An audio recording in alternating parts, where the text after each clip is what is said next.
Some of the things we'll see out on the water will absolutely astonish us, and some of them, like this situation, will just blow our minds. This situation occurred several weeks back, and in this instance, a Taiwanese fishing vessel, seen in the images here, lost its bow after a collision with a bulker almost 80 nautical miles off the coast of the Philippines. To give you an example of the damage, this is an image of this vessel prior to the collision. Somehow miraculously, with the assistance of a dewatering pump, this vessel was actually able to stay afloat, travel the 80 nautical miles back to shore, getting its crew to safety. Just an incredible scene, just like some of the things we'll see in this week's episode of Boating News of the Week.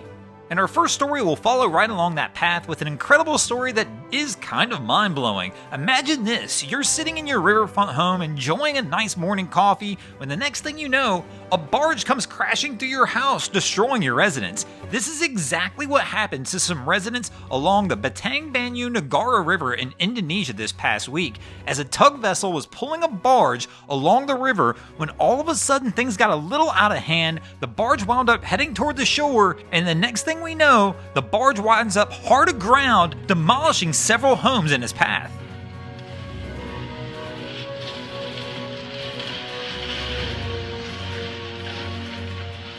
Fortunately, in this situation, the residents of the homes actually saw the barge coming their way and wound up evacuating their houses well before the incident fully occurred, so no injuries were reported during this incident. And at this time, reports are indicating that the cause of the accident was there were two barges, this one and another one, both traversing the river. Once they got near each other, the barges actually wound up colliding, sending this one into the shore, as we see in the images here. Our next story to make the boating news this week is going to bring us back stateside and take us over to Long Beach, California, where this was the scene this past week, where officials said 19 people on board a sailboat had to be rescued by multiple agencies and Good Samaritans this past week after the vessel decided to leave harbor in poor conditions, and the vessel wound up losing its mast and its ability to control itself in the heavy sea state and wound up being pushed on a breakwater near Long Beach, California.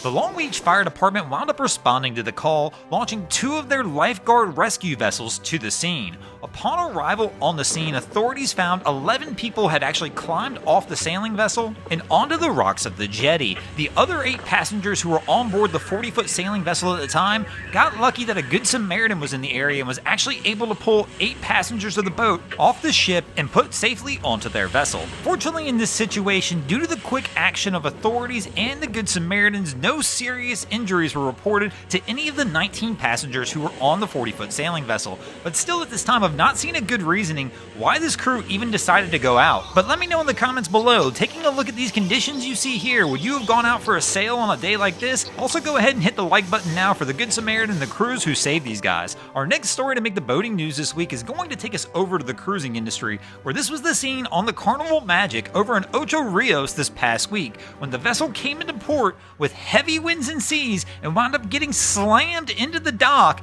causing damage to the pier and the cruise liner itself. The cruise liner had actually been in port for multiple hours at this point, but high winds were pushing the cruise liner into the dock, and eventually the pressure from being pushed against the pier caused part of the pier's construction to collapse, and allowing the ship to wind up colliding with the dock multiple times, as we see in these images.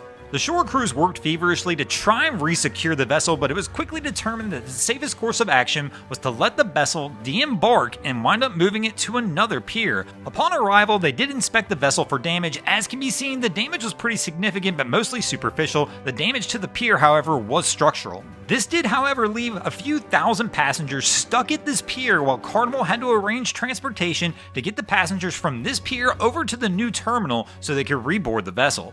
Our next story to make the boating news this week is going to take us over to Shanghai, where this was the scene just a few weeks back, when that 48,000 deadweight ton bulk carrier Omega wound up sinking off the coast. Local authorities released a statement saying it had been learned that the Marshall-flagged Omega ship sank off the coast of Shanghai due to a collision with a ship named Mirabella. At the time of the incident, there were 21 sailors on board the Omega who wound up having to abandon ship into life vessels. Fortunately, the Mirabella was able to pick up all 21 of those sailors, bring them on board safely with no injuries reported.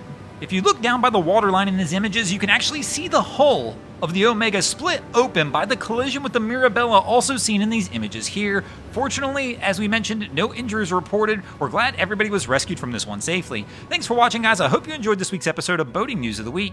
If you ever see anything crazy happening on your waterways, be sure to hit us up on Facebook or Instagram and let us know, and you might see your stories over here. Just like FENX42, Long Beach Lifeguards, and Adam Coolidge did this week. And if you guys haven't already, go ahead and drop an anchor on the subscribe button here.